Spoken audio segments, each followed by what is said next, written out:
obviously, our depth at the offensive line position, I think that's a strength now. I think, as I talked about, 7 guys now that have started in football games for us.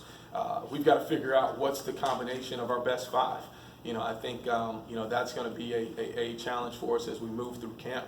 And we feel like we've got, almost 8 guys that can compete for a starting job.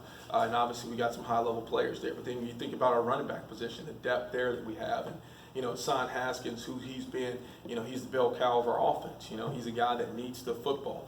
Blake Corum, a guy that, is a special talent. And in fact, I don't think a lot of people were able to see last year how special Blake is, because he was just a true freshman. So to see his growth that he's had in 1 year, and then adding Donovan and Edwards. And then also, our depth at the quarterback position. It's although we don't have what some would consider a returning starter, we feel good about the depth, and to see Cade take over this team, to see his leadership. Obviously, people saw him last year fill in and bring our team back in certain situations. But the thing that I think was most important last year is people saw how our team gravitated to him. They saw his leadership. They saw his command of the offense. That's what you want in your quarterback. You want someone that's going to be your signal caller, someone that's going to be your most impactful leader. And Cade's a guy that, he makes everyone else better around him. And we have the 100% faith and trust in him. And I think that's exciting, from an offensive coordinator standpoint and an offensive standpoint. And then also our depth at receiver, and so I like where we are. I like our tight ends. There's not one position group that I don't like. I think we've had some young players, Eric Alls, the Roman Wilsons, the A.J. Hennings of the world that have got valuable experience. And I truly believe this year is the time that they show and display the type of skill set that we know they have in this building. Got time for a couple more. I know Angelique, Chris, and Isaiah both that all put their hands up. Angelique. Josh, I was wondering, at this stage, what do you envision the identity of this offense? What do you think it is? Well, when we talk about our identity, we've done that as a staff. We've done that as an offense. And the 3 letters, and the 3 words that mean the most for us offensively, first is physicality. We want to be a physical offense, whether that's downhill physicality where we're knocking people over, whether that's a style of play. Physicality comes in so many different forms, not just in what you choose to run, but how well you run it. And then we want to be a smart football team. We want to be a team that when people say cut on Michigan's football tape, they say that's a well-coached football team. That's something we're going to take tremendous pride in. This camp is knowing our fundamentals, knowing how to execute them, knowing our answers, but also being able to go and play smart football, not beating ourselves. And then the third part of that is precision. We want to be as precise in what we do, and that's the technique, the fundamental part. And so, when we talk about our identity, we've used the term in the building PSP. We want to be physical, smart, and precise. And we want our players to embrace that identity because if we can focus on those 3 things, the outcome will determine themselves. If I could follow up real quick.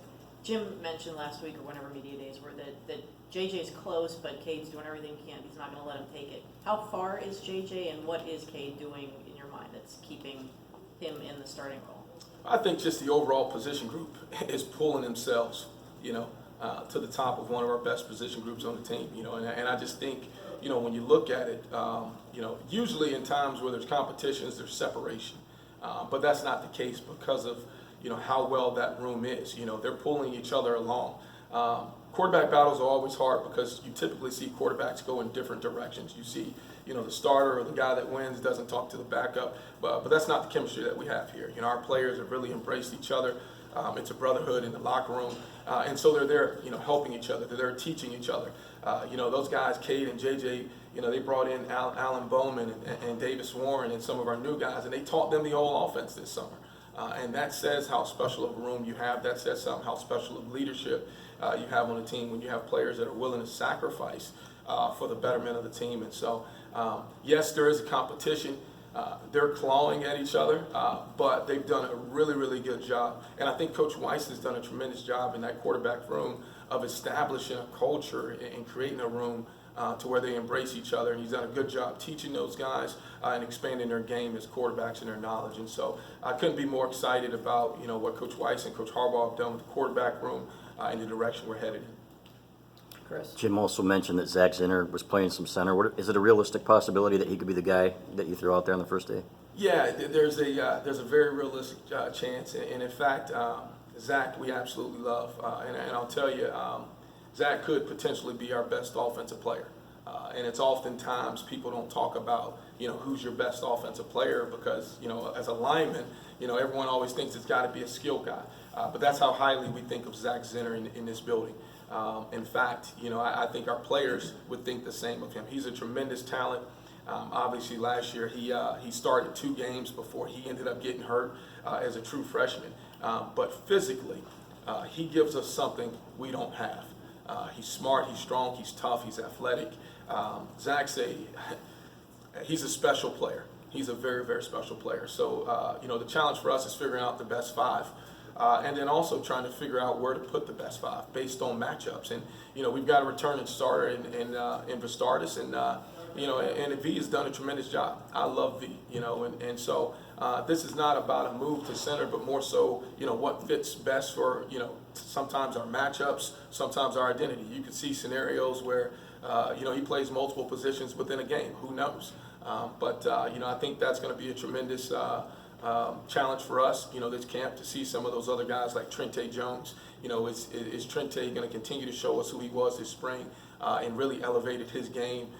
He's a high-level player. Also having, Trevor Keegan coming back, who started 2 games, and Chuck Filiaga, all the different pieces, Carson Barnhart. Those guys weren't even in our starting 5 in the spring, but they've all started games, and so we feel great. That makes Coach Moore's job even harder, but that's a credit to Coach Moore's development of those guys this spring, just seeing the growth and seeing how well those guys have taken their game to another level and developed themselves individually. Leaves us with tremendous confidence that we'll find the best 5 and they'll make an impact for us offensively. Last question, Isaiah.